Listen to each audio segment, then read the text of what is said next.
Hey guys, so here we go, the one length bob. Section the hair is shown into 4 quarters, and then we're going to start at the nape and put a nice section, clean section in, slightly diagonal down. This is basically to eliminate any lift that's going to be caused by the hairline behind the ear.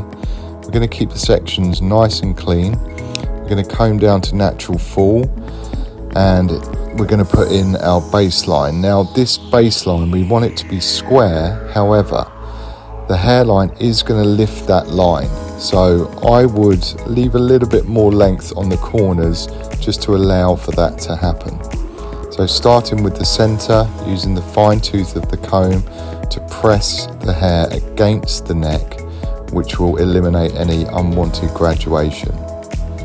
Keeping the hair nice and damp as we work through the haircut, especially when cross-checking and checking that balance to make sure we don't have any imperfections at any point.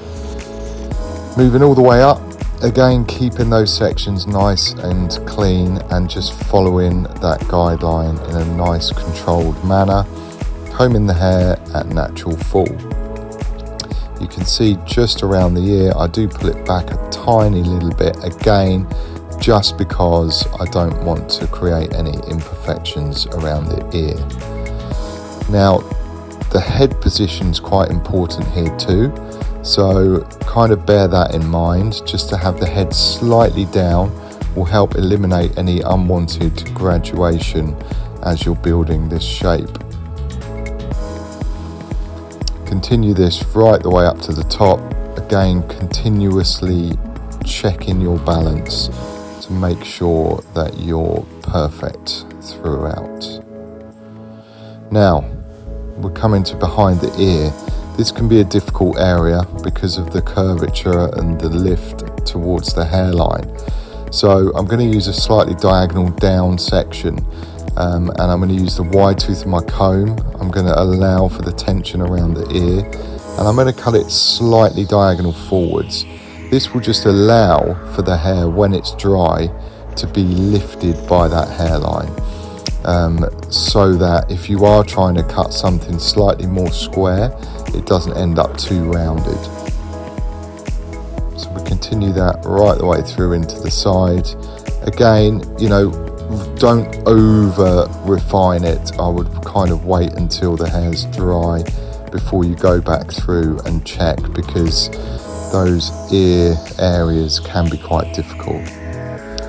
So again, continuing right the way through until we've completed both sides. I would then kind of just go back through and check and make sure you're happy with the balance. Wrap dry the hair. Now once the hair's dry, because of the hairlines and everything, you're always going to have slight elements of imperfections. So here I'm just using the points of the scissors just to eliminate any of that unwanted graduation, and just keeping the line nice and sharp. Again, around the ear, not using tension, just literally chipping away to make sure it's nice and clean. And then again, cross-checking the front. Now sometimes with one length bobs they can get a little bit heavy, so I'm just chipping in a few sections to remove some excess weight around there to keep it looking fresh. I hope you like.